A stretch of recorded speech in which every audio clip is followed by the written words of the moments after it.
What I'm going to talk about today is the archaeology chapter of Northern Shenandoah Valley Archaeology chapter that was based in Strasburg in the 1960s. And most, you know, as we go through the slides, you'll see faces that you'll recognize from the local community, people who were very active in archaeology in those days. And it's changed. Prehistoric archaeology is not the forefront anymore. In October, we actually held the Virginia conference for the Archaeological Society of Virginia. And one of the things I brought to the conference, as our chapter hosted it, was an old scrapbook that we have in our holdings in Stevens City, where we're now based. That's the Department of Historic Resources has an office there. So in the back table, there's the old scrapbook that was started in 1963. And it goes up to probably 1970, 75. The chapter then moved elsewhere. Things changed. People moved on. I left home, came back. I'm now the president of the chapter. But we're a small group. We meet in Stevens City, and actually had a meeting yesterday at Claremont Farms in Berryville, which is where we're doing active archaeology now. But at this conference, I thought, somebody said, why don't you put that scrapbook and digitize it and give it to some of the chapter members? So I started doing that. A lot of good photographs. Northern Virginia Daily took a very active part in the publicity of the archaeology chapter because Jack Crawford, who was the editor, and E.E. Keister were charter members. So, you need some help? That should be right. All she has to do is up and down. Up and down. Yeah, you do. No. There. Anyway, I'm going to explain this picture in just a second. But anyway, I'll start now since I forgot what I was saying.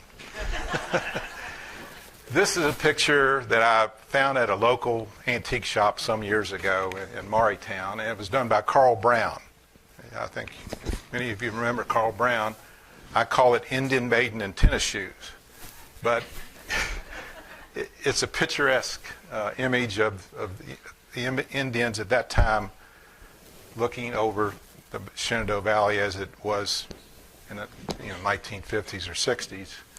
And you can go to the next slide. Okay, this is a postcard, a very nice postcard from, say, 1920s, 1930s of the Shenandoah Valley. And 7 bends, everybody recognizes it, the rural nature of the valley. Well, at this time, Indians had been living here for, somebody said, over 400 generations. You know, if you go back to where the Europeans came in, where we might be 12 or 13 generations, Indians had been living here for 400 generations already in the valley. So there's a lot of sites in the valley that are unknown except the people that collect or the farmers or whatever. But you go to the next slide. It's recorded in the scrapbook, which is in the back. It's a 2-foot by 2-foot scrapbook, and it's full of pictures. You can go to the next slide. Charter members. In 1963, some of the local collectors got together, Julian Hammond, Wayne O'Van, I mentioned Mr. E.E. Keister, Jack Crawford. They got together and formed the Northern Shenandoah chapter. I'm going to zoom in a little bit. Maybe you can recognize some of the names. Lena Arts. Looks like Charles Bowman. It just wasn't Strasburg. It was Southern Shenandoah County, Frederick County, Warren County. People from Page were here, and Clark County. So it was a regional chapter. But these are the original charter members that show on the front page of the scrapbook. I don't believe any of them are with us today.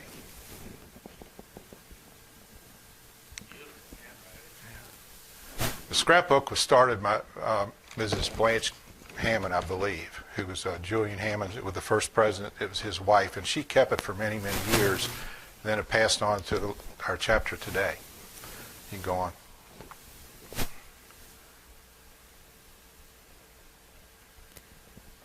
Julian Hammond, first president, was on the left. Blair Zirkle was the second president of the chapter. He was also Shenandoah County Commissioner of Revenue. So some very prominent people in the chapter. Julian later became a well-known businessman in Strasburg, and I believe he's on the Board of Supervisors for 1 or 2 terms. Go ahead. Anyway, soon after the chapter formed, they had their first excavation. It was in April of 1964. It was at Fort Bowman on Cedar Creek, sometimes called Harmony Hall, if you know where that place is. But it's one of the earliest houses in the Shenandoah Valley. You can see it in the background. In the foreground, on the creek bottoms, is where the Indian site was excavated. I'll show you some pictures in a few minutes of some of these people that participated. I wanted to point out to John, though, who's interested in barns, understand. If I can find my pointer. Anyway, there's a picture of the old barn at Bowman's Fort on the left background. And unfortunately, that barn burned soon after this excavation took place. I did not do it, but I didn't smoke. But it was a massive barn, Old Valley four-year barn, four-bay barn that is unfortunately was destroyed by fire. The week before this excavation started, I was an arrowhead collector, Indian collector, and I was 14 years old at the time. I was walking back across the fields, and this gentleman comes down in a Jeep, and he had an old, hat on that was an old floppy hat, and he introduced himself as Colonel Howard McCord. Well, he was the state archaeologist at that time, and he had been charged with going out. They were putting in Interstate 81 at the time. He was charged to go out and try to identify prehistoric or historic sites in the path of 81. At that time, he was employed by the Virginia State Library. There was no such thing as the Department of Historic Resources at that time. So he was the one and only archaeologist. And he probably did more for Virginia archaeology than any one person in the state before and now. He just did hundreds and hundreds of sites. And he also got the chapters going. He was, I think Mr. Hammond knew him and encouraged him to start the local chapter. Of course, then they had the manpower to start excavating the sites. This particular site was close to 81, where it crosses Cedar Creek, but not in the path of it. But they excavated it, and it was the very first excavation. You can go. It was a 2-day excavation. Go ahead.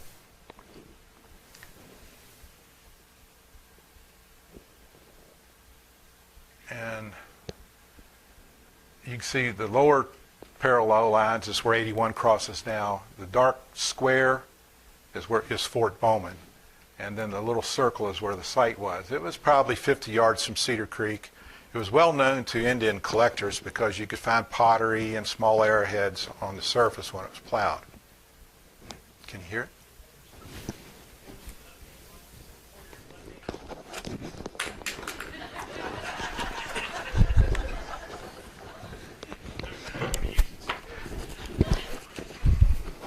Oh, well.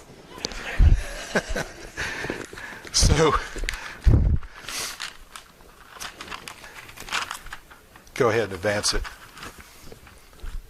I was, being 14 years old, I was, of course, real excited to participate. And that following weekend, I did join up, showed up bright and early. And this is what 50-some years ago, this is how things were recorded. You didn't have the technology and that you do now. It was done by drawings, pencils, and papers. This is McCord's drawing. It was essentially, I believe it was 950 square feet was excavated in a 2-day period.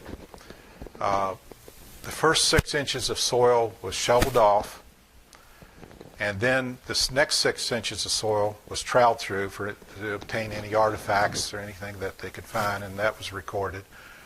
And then you were at a foot deep, you were at the subsoil. And that's when you could see the features. You could see trash pits, and you could see post molds, which are dark stains in the yellow subsoil, organic stains left over from when a post was put in the ground. It just stayed there for years and years and rotted. So that is, the little dots are where the post molds were, that were probably for possibly hut sites, possibly a palisade. There was not enough excavated to determine any particular structures. The main unit was 60 feet long, 10 feet square, or 10 feet wide, and then they branched off. But in that, they found, where is it now? Here it is. They found several trash pits. I think there was 12 of them found, and several of them had burials in them. You can go ahead now. And now this is Colonel McCord, and he was retired from the Army. He had been an archaeologist in Japan right after World War II, and you can see in the background people are beginning to work. Now, Colonel McCord always did this all through the state. He used volunteers. He didn't have any money to hire people, but you can see the soil had been tilled, but had not been, probably from the previous year. You can go ahead. All right, here's a picture out of the Northern Virginia Daily at the time. You can probably recognize some of the people in it. There's Jack Crawford. There's Colonel McCord. I believe that's Mrs. Crawford there. That's me. This is a guy named John Lake. I'm not sure who that is. Somebody said it could be Alan Samuels. I'm not certain. I'm not certain who some of these other people are. If you recognize them, help out who they might be. My brother Sam's there, so all the Kehoe showed up for this. There's several features that the Daily actually put the arrows on when it was published. There's 2 features that were there that I think turned out to be burial pits. Go ahead.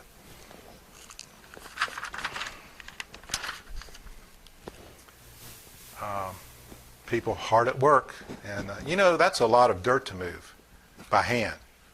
I don't remember anybody complaining. In the background, you can see the interstate. See, the berm was being made for the bridge over the Cedar Creek, so that's probably 100 yards, 150 yards to the north. And go ahead. Some of the coverage that was in the press at that time, and it's in the scrapbook.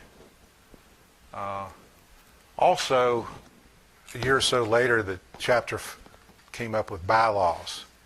At that time, people that were excavating that helped participate could keep the artifacts that they found. If you uncovered a piece of pottery or an Indian pipe, you were owner of it until, after it was recorded, they would send it back to you and you could keep it. And I still have a few pieces from this site.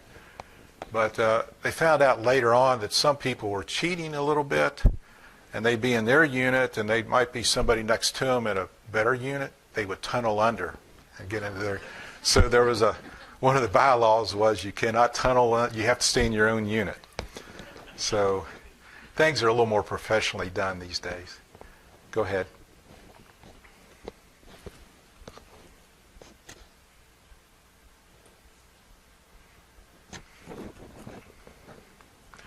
Mr. Hammond's on the right with the cap, and the picture to the left. I'm not sure who the gentleman is in the middle, but he's prominent in a lot of these pictures. And I believe Lanier Rogers is on the left with the Theodore type cap. People wore funny hats back then, you know. But they're excavating. The picture on the right is actually of a female between 17 and 20 years old, as they determined. Now, one thing I want to point out is how shallow these sites are. These woodland sites. This is 1 foot down from the surface. So I want to emphasize that when you think about some of these prehistoric sites being way down deep, buried in the dirt, no, they're not. In many places, they're only, within plow zone areas. So this particular remains had already been disturbed by a plow and taken off some of it, probably the upper portion of the body. But it turned out that from the, just hit escape, it should go back. This always happens, doesn't it? Yeah. Go to full view. Let's see, go up here to view, and then go to reading view.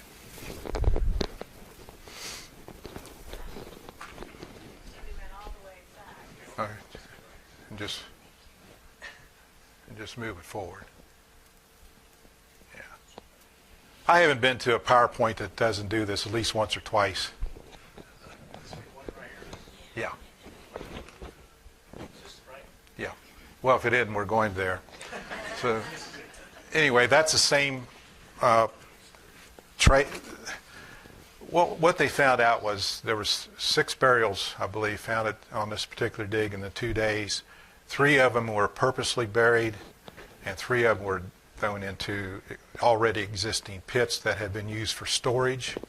Probably Indian. They didn't have refrigerators, so they kept everything in the ground. That was their refrigerators. You dig a hole, put your corn in there, your beans or whatever for the winter. They didn't even have potatoes, but hole was already dug, so when somebody passed away, something happened, they would put them in these trash pits. And a lot of times, because they weren't holes weren't that large, they would bury them in flex positions, So,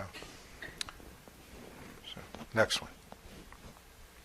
There's people, actually we had color then too, 50 years ago you actually had colored photographs. People hard at work. I don't know I guess they took a lunch break, but everybody was interested in this project. And a lot of people from town came out, even though they may have not have participated per se. A lot of people came out for a couple hours and watched what was going on. Go ahead. I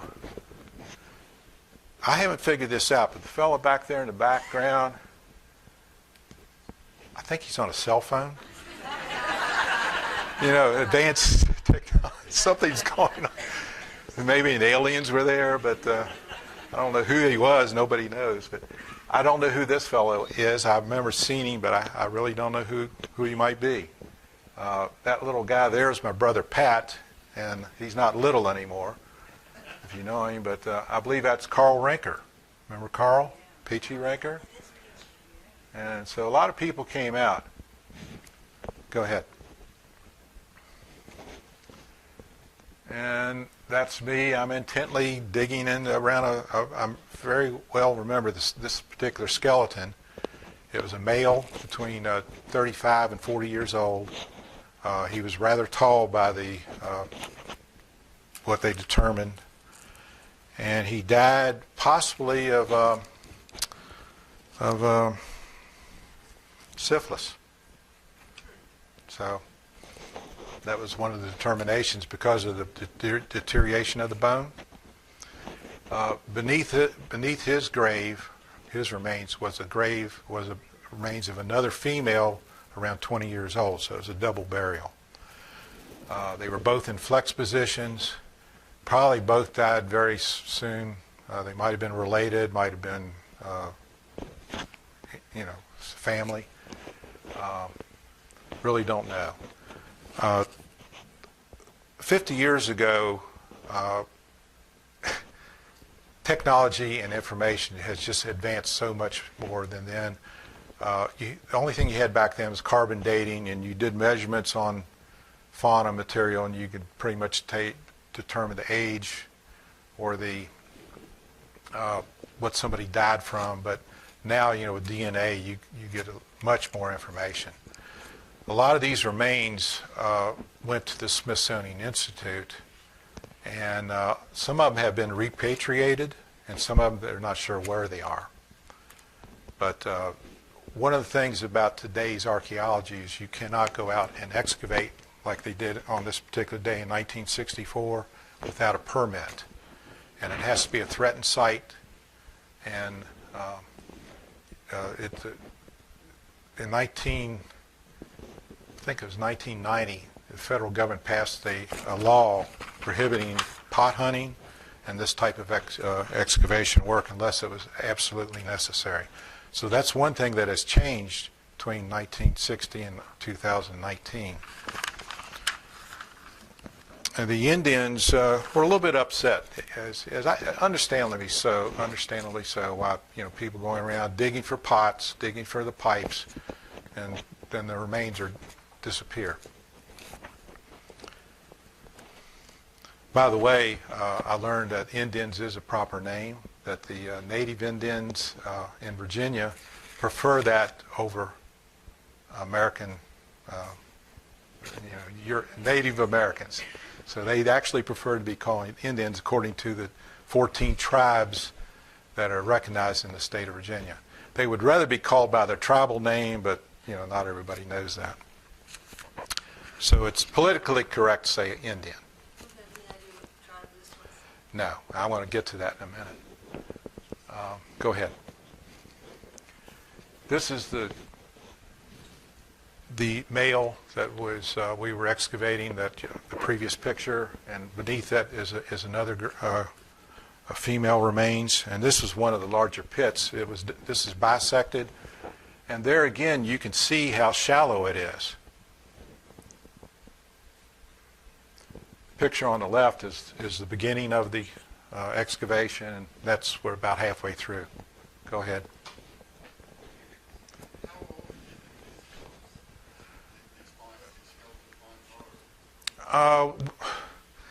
I found out yesterday that this particular site is one of the more recent sites that was ever uncovered in Virginia. So it's around between 1550 and 1600. Yeah. Go ahead. By the way, that was Blair Zirkle. Now the Bowman site was recorded in the Archaeological Society Quarterly Bulletin in December of 1964, and a copy of it's in the back. But go ahead. This is some of the artifacts that were found.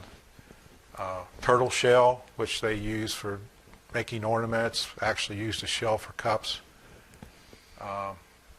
Fish hook, bone awls. These are arrow points. Pipe stem. That came out of one of the trash pits, or one of the burial pits. Go ahead. This particular site is known for its pottery. It's called Kaiser Cordmark pottery, which is some of the latest pottery that the prehistoric people had in the valley. There's two other sites that were excavated during the same time period in the 60s. One is at Kaiser Farm in Page County, and the other is the Miley site, which is at Murraytown. And for some reason, the pottery is not related to earlier pottery in the valley. A lot of the pottery from earlier time is called Potomac Creek, and it's not made from that. So it's a different group that came in. And in the quarterly bulletin that was published in 1964, they didn't really have the carbon dating back at that point, but they thought it was going to be around 1550. Columbus had already been here, but before Jamestown. Yesterday at a meeting where our chapter had, I just learned after all this time there was actually a carbon dating that came out of one of the trash pits on this site that was 1699. Now that's real recent. And if that's correct, I mean, that puts the Indians here right at 1700 when the Europeans started coming in. There was people already, leather was already here in the valley or coming in, had been here. Spotswood had been here. So there was definitely contact at the Bowman site, possibly could be one of those contact sites. Not much of the Bowman site was really excavated. 960 square feet is not a very big area. And the rest of it is still there. Fortunately, the ground is preserved. It's owned by Belle Grove. The National Historic Trust now has that property. That's really a good thing. Go ahead. All right, now moving on to the next year. It was 1965, and the Molly site, which I just mentioned a minute ago, was a second excavation. There again, it was done under Colonel McCord's tutelage. And no, that's actually a gentleman by the name of Lanier Rogers, and I'm explaining this in a second. I'll zoom out of that.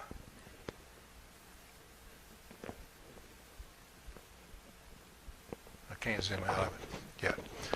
What he's standing in is, you can faintly see a circle. Okay, that's a crop ring. Now it's not alien crop rings. The Molly site was actually a private landing strip along about 3 miles east of Maurytown on one of the bends of the river that the Indian maiden was looking at a while ago. And Raj, as we called him, he saw these patterns, these circular patterns, and he knew it was an Indian site because in 1937 there had been a flood, and some skeleton remains were washed up and were gullied out, so he knew it was an Indian site. So they went out and the 2 or 3 month project. They started excavating this particular property just off to the left of the landing strip. Go ahead. Can you show with a pointer like where the circle is? Go ahead. I'll get to that in a second. This is the location of the Molly site east of Maurytown, and the maps were really great back then. You can see. Yes. Go ahead. A little bit more professional map that was in the quarterly bulletin, and there it is, right there. Right there on the north side. Not far away from this particular site, there are rock cairns. So this area, rock cairns date back to maybe 2,000 years. So this area had been occupied by Indians for a long time. Go ahead. This is one of the headlines. Green circles lead to buried Indian village. And that was in the Northern Virginia Daily. And you can see the large burial there. Go ahead. Same thing. Oh, one thing else. Metal buckets. 50 years ago, there was no such thing as a plastic bucket. So go ahead. All right, here's the better view of the crop rings. Crop circles. See that one? And there. They actually turned out to be stains from the post molds. The organic stains, the post molds held a little bit more moisture, and so during the drought that year, they showed up as greener areas. So that's probably the first time in the United States or anywhere that somebody recognized these features on the surface as maybe huts or whatever, and that's what they turned out to be. Go ahead. Storage buildings or wigwams. This one is not, it's not a very good photograph, but it's actually square. And I'd never heard of a square teepee, but it shows up, and as we keep going, I'll point this out to you. Oh, there's the airplane. This is the landing strip. Go ahead. There's the same picture. It shows a little bit better this time, and you can see the crop ring much better. Another one there, I also called wigwam circles. What they would do is they would use poles, saplings, bury them in the ground. Usually they were 2 inches, inch and a half, 2 inches in diameter, so they were flexible, and then they would come over to the top and put hide over them or bark. if you've ever been to a Natural Bridge, or if you haven't been to Natural Bridge, I should say, there's the Monacan Indian village there now that has been replicated, some of these sites based on archaeology. So the wigwams that they've built, and most of them are bark covered, are the exact dimensions of some of these sites that have been excavated in Virginia, including a longhouse. Go ahead. These are examples of, I think this was actually a different site, but I threw it in because the examples of the post holes.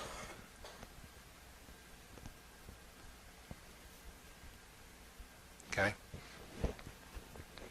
And the flags represent more post molds, I should say. And there's the dark stain of a trash pit. Here again at the Mali site, not very deep underneath the surface. You wouldn't think that, but you have to be aware of what you're walking across so many times. History's not way down there in many instances. Go ahead. All right. This is what they excavated in a 2-month period. 240 feet in diameter. The runway is to the upper level, the upper part. So they only excavated a portion. What you're looking at is a double palisaded village site. I don't think anywhere else before or since in the Shenandoah Valley has something been excavated to of this extent anywhere. And a lot of information was obtained because of the work that our chapter did back then. I was in 10th grade. I think I would made it out to there one time. I couldn't drive, but I'd go to the meetings and would hear about it. But you notice there's a rectangular shaped post molds there, and that's one that was showed up on the. I think there was 2 square units. Here's a circle. Here's a circle, and palisade openings. This site was related to same pottery as the Bowman site. It was 240 feet long. That's a lot of shoveling. 240 feet long from there to there. And it was about, I think they excavated 40 feet, an area 40 feet wide. So about a quarter of an acre is what they excavated. They had 25 features. 8 burials were found in that area. 5 structures were clearly defined.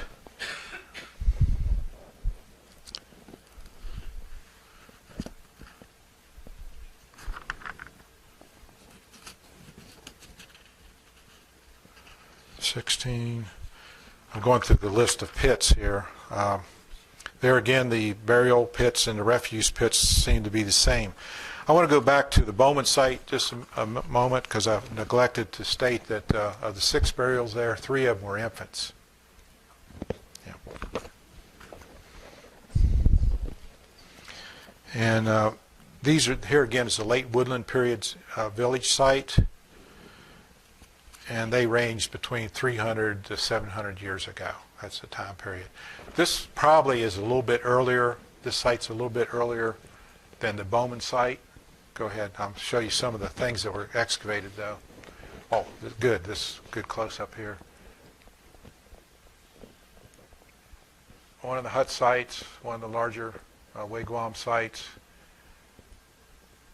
There's the trash pits, and lots of post holes all over the place. I was told that these sites might be occupied for 25 years or so. After a while, the resources would be depleted. The woods would be farther and further away. The game would disappear.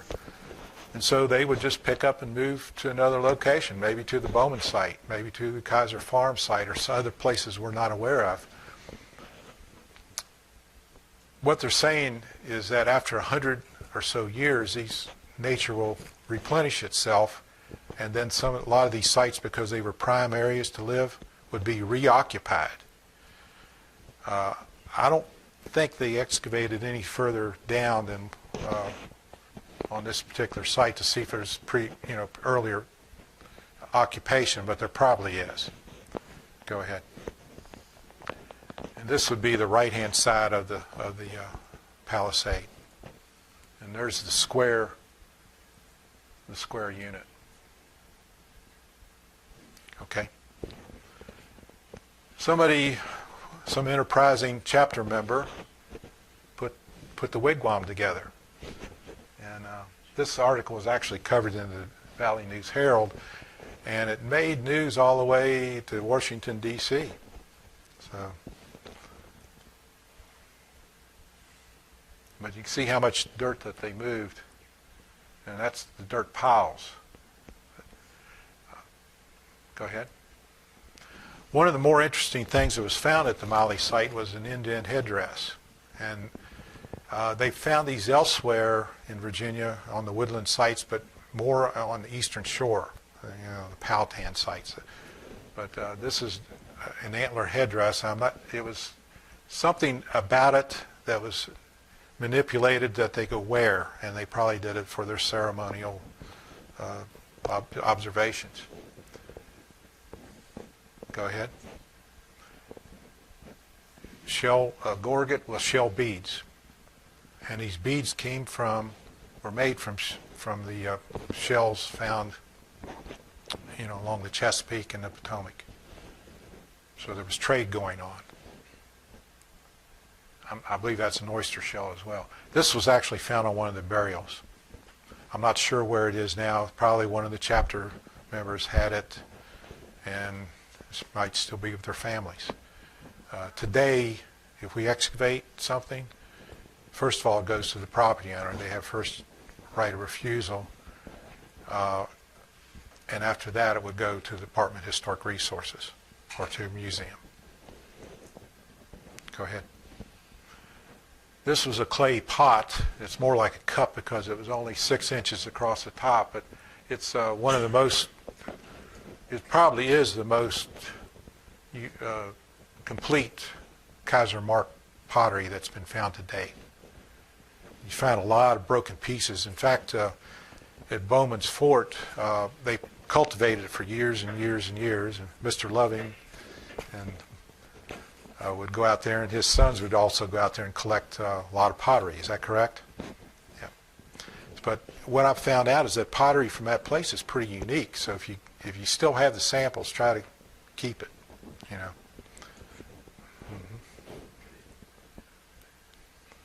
Go ahead. Some of the other things that were found in the trash pits at the Mali site, some of the edibles, the food that was being stored was corn, walnut hulls, hickory nuts. They found corn cobs. Now, corn in those days was not the hybrid corn that we have today, 6, 8 inches or whatever. 2 to 3 inches was the size of a corn, and that was probably large. And of course, everybody knows that corn or maize started in South Central America. It took it 5,000 years from when it was first found there to make it to this part of Virginia.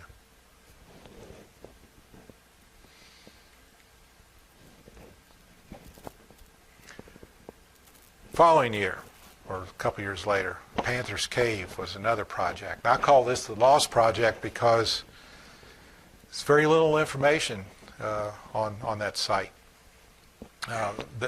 today. Actually, as a high school project, I put in 2 units there and did a high school report on it for the science class. Got a C- because I turned it in late. But I still have it, and it's handwritten, and it might be the only evidence of what was actually found there. Although there was a preliminary report done in the quarterly bulletin, that was supposed to be an update. But no one knows where the artifacts are, and there was never a final report done on it. Mr. George Shulin, who was leading the project, passed away early, unfortunately, soon after this was completed. But go ahead. If you haven't been to Panther's Cave, it's a beautiful place. And It was at that time it was owned by Kimstone Corporation, and there was actually plans to turn it into a quarry or excavate close enough nearby that it would have been destroyed. Well, nature created this eons ago, and it made a perfect rock shelter for the prehistoric people. So they lived there for a long, long time. This is looking downstream. The cliffs are probably 75 to maybe 90 feet high. And it's just a beautiful place, and apparently panthers lived there at one time because it's called Panther's Cave, but they didn't find any panther's bones. But go ahead. That's looking into the face of the main room of the cave. It's 12 and a half feet tall and about 25 feet wide. And right in front of it, Cedar Creek. So it's a beautiful place. A water hole right there. You see fish swimming around. It's a perfect place for anybody to live for a long time. Maybe Daniel Boone was there. Go ahead. Somebody I know sitting there, and this is from the cave looking out. The cave actually was 35 feet in depth and about 35 feet wide in the interior. Now, in the 1960s, it floods. It's right there on the creek. As you can see, it does flood, probably all the way to the top. It had a lot of silt in it. So to get to the bottom of the floor, you were digging down a couple feet. The chapter members there then removed, I believe they cleared the whole entire cave. I'm assuming that the silt and everything was thrown in the creek. I don't think they saved it. But it was silt that's didn't hurt anything. Besides all the beer cans and everything else that you found in there. I did find a Civil War bullet in there, by the way. Go ahead. This is looking downstream from the mouth of the cave. Okay. It's now owned by Cedar Creek Battlefield Foundation, and if you talk to them, they will allow you to go on property. They really don't want people going on there because I'll show you in a minute why. But it's upstream, probably half mile from Route 11, where it crosses Cedar Creek. Yeah, it's very hard to get to. It's on private property, but Cedar Creek Battlefield Foundation, with permission, you could go to the cave. Go ahead. This is some of the old graffiti that's in the cave. Now, archaeology, this is not all about prehistoric. It's all, in fact, in today's age, it's more about historic archaeology than prehistoric archaeology. But these are names from people the graffiti from the 1900s, people that put their names there. Sam Sperry lived in Middletown. He was a Confederate soldier, and his name is right there. I'm not sure who that is. But over top this graffiti's old enough now that it's considered proper, you might say. But go ahead. There's modern graffiti. And it's already been cleaned once, and it's very destructive because people are coming in now with spray paint, with spray cans, and ruining the cave. And it is protected. The gentleman standing there is Bob Jolly. He's a state archaeologist, and he was mapping this a couple of years ago. Some of the tunnels go way, way back into the cliffs, and you have to be a rather small person to get back to them. That's where the remaining information is probably back in those tunnels because it's undisturbed. Is that where your brother Sam got stuck? Yeah. He got stuck. Go ahead. And you can see where people had coming down the creek, they're canoeing or whatever, and they decide to spend the night there, and they leave their trash even now, and they had a campfire there. It's what people have been doing for centuries. It's just a little bit more destructive now. Go ahead. And so the state has put up caves are protected sites. And so there's a sign that's put up in there, and it's marked up. So unfortunately, the Virginia Karst Society, the the Mid-Atlantic Karst Society was going to take over the maintenance of this cave, and I think it fell through for some reason. But they would have gated it off, and it would have been better protected than now. Okay. And this is carved graffiti, engraved graffiti. Up until 1967, this rock was covered over by silt, so all this has been put on. I think the Masonic people have been here, and you can see Masonic signs and different things people put up, but it's all since 1967 when they excavated that.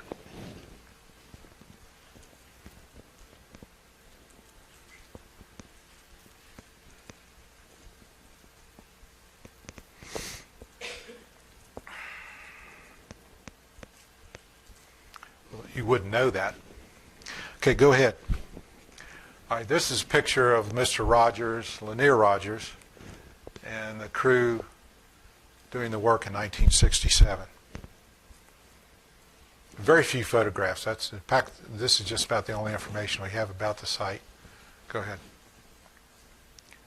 There's another view from that time showing them at work. Okay. And they went down, I think it was 2.5 feet, or almost 3 feet to the bottom level, and they did find what was called a Susquehanna Point. Now, Susquehanna Point is a archaic period. So it was 2,500 years ago or earlier. So that's some evidence that, how long it had been occupied. I'm thinking that somewhere back in those little cave tunnels, there's some real early information that one of these days maybe somebody, a little person, can go in there and excavate it. I definitely can't get in there anymore. But I call that the lost site because there's not much information about it. Go ahead. All right, I'm coming up to concluding this presentation. Going through the Winchester Star articles, came across paper, May 1924, about experts study Indian skeletons found in the valley. In the back I have some clippings from the paper then. It turns out that they're talking about, there was a flood in 1924, May 1924, that washed out a lot of the Indian sites along the Shenandoah River. That doesn't happen a whole lot anymore because of no-till, so it's a good thing. A lot of our good soils have washed away. Maybe that's one reason some of these sites are so shallow. But silt would move downstream from an upstream location. But in 1924, farmer Robert Baker, I don't believe Bob Baker's here today. If he is, our local Bob Baker, but farmer Robert Baker owned property out at the mouth of Cedar Creek, and he was plowing, and he came across 7 Indian skeletons. He first thought they were, from the Battle of Cedar Creek, because the battle had taken place in that vicinity. But as it turned out, there was quite a few Indian artifacts, whole pots. I think he found bones to animals and whatever. So he actually called the Smithsonian, and they came out. Next page. So the Smithsonian was in Strasburg in 1924. I'm sometimes wondering, because of these articles, I'm sure there's something in the Northern Virginia Daily. I think that was the paper of the time even then. Probably covered it as well as the Winchester Star, and I need to check with the county library to see if there's anything on that. But I'm wondering if some of the people that started the chapter, like Mr. Hammond and some of the other gentlemen, didn't become interested because of what was going on in 1924. You know, it was in the newspapers, and it made pretty big news. Of course, back then, every boy, girl in Strasburg probably collected something, and a lot of them, because you could just walk to the outskirts of town and you'd be on these sites. And a lot of them collected airheads, and that's spawned an interest. And, of course, the farmers then would find airheads because they were cutting corn, not with machinery, but by hand. You know, when you went out in the fall and you cut corn, you used a chopper and you put it in shocks. So they would see airheads and whatever laying right there on the ground. So that spawned a lot of the interest in collecting and archaeology later on. Today we don't have that because of machinery and no-till. Well, that preserves the site, but it also diminishes, I think, our interest in these periods. And I'm afraid that one of these days the knowledge of where these sites are is going to be lost because it's not to the forefront in anybody's mind. I mean, you people here, but the majority of people don't have a clue what they're walking over right now. Wait, go ahead. After this, yes. What would the arrowhead be made of? Mostly flint or bone or obsidian? Well, you saw the pictures of bone, and you're not going to find those on the surface, but they are in the subsurface pits. Most of them were made from chert, which is flint, or jasper, or quartzite, which is a type of sandstone, or quartz, which is the white rock. So it was a hard rock that could be shaped. If you try to use slate or limestone, it would break. So in this area, there's a lot of chert. You'll find it's a metamorphic type of rock that's usually found in association with limestone. In Warren County, is the jasper sites that have been used for thousands of years. It's more difficult to find the jasper quarry sites. There's several in Warren County. Anyway, jasper became very valuable, and it was a trade item, and it's found all over the eastern coast from Warren County. But they usually used a harder stone, and sometimes people will find a rock shaped like an arrowhead out of the the bottom of the river, and it's slate, and you break it just like that, but it looks like an arrowhead. They'll swear that it is one. Anyway, after the Smithsonian was out, and their interpretation of things that have changed over time as well, they found some dog bones in one of the burial pits and some turkey bones, which were prominent. And for some reason, they thought they were worshiping these animals because they were found in the trash or in the pits. Yeah, but that's the last I've heard about this particular site. But it's in 1924 paper. Until now, go ahead. This particular site from 1924 had not been plowed since that time, since Farmer Baker had been out there, to my knowledge. My sister, who's here, and my brothers grew up pretty close to the site, and I can never remember it being cultivated. It's now part of the national park designated area, but it's still in private property. The current property owner wants to build houses there. Okay. So this picture shows Mr. Jolly, who was with the Department of Historic Resources, and one of our local citizens who's pretty well known, Larry Alamong, brought this to our attention that they're going to build houses here. So one of our projects coming up this spring is to identify how big the site is, how big this village site is. And Ben, the property owner, will avoid that particular area. I don't think it'll prevent houses from going up or house going up, but that's one of our current projects that we'll be doing this year. Was this also a very late woodland? We think so, but see, the information there again is lost. The Smithsonian, we've been trying to get the information from the Smithsonian. They don't have anything on it. Just what's in the newspaper. What I collected as a teenager, walking across the fields, you'd sometimes find a piece of pottery where a groundhog had dug it up, but in the newspaper article it says it could be as many as 100 burials there. It was being at the mouth of Cedar Creek. It's one of the more well-known locations, or better known locations for a village. Go ahead. So, mouth of Cedar Creek, I think everybody here is pretty much familiar with Cherokee Lodge if you've driven down the dirt road as you cross Cedar Creek in the Warren County. Right there's the mouth of Cedar Creek. This is the property. I did the outline on this. It's probably where the village site is. There may be another village site over here because there's a deep furrowed area there that's sort of circular. So we're going to do testing there. And then we're doing testing across the entire length of the field, which is that line, which is about 400 yards.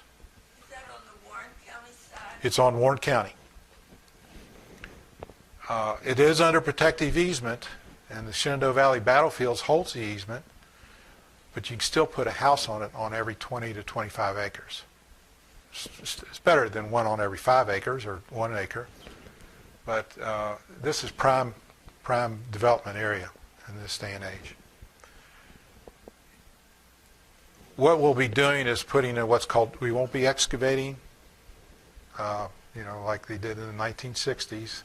That's not warranted right now, but we will be doing shovel test pits, which is every 25 to 50 feet we'll be putting in a grid straight across and going down to the subsoil. If we come and hit any bone, we have to stop. But just determine the dense area of where the village site probably was. I'm assuming it's right in here because you can go out there right now this time of the year and the soil is darker in that area than over here per se. But all those trees, this is a photograph was taken probably several years ago, Google Earth. It showed these little saplings. They've all been pushed out off, and every place that a tree was pushed off, clearing the land, you can find chips of airheads and mussel shell, pieces of mussel shell that doesn't belong up on the hill, comes from down there. They use mussel shell to temper their pottery. So That turns out to be a burial site. Would that prevent from having built on? yeah, it'd be much better if he built. By the way, there's Indian burial mounds here and here and here too. I think it was a sacred area. If you go there, you look right up and Signal Knob's right above you. It had to be something, to me, in my mind, something about that place besides just the location that made it special. But he could build houses elsewhere, but certainly let's don't build them there. Go ahead. And there we are today. So things are changing, as you can see. So part of the purpose of this is just to make people aware that there's still people, but there's history in the ground. It's not very deep, and it's all over the place. If they've lived here for 400 some generations, they were everywhere. And what we know about the prehistoric people is just the tip of the iceberg, really. And as time goes on, technology gets better. There'll be more and more revealed. But to me, there's certain places that you can build, certain places you shouldn't. And I'll just leave it with that. I'll take any questions.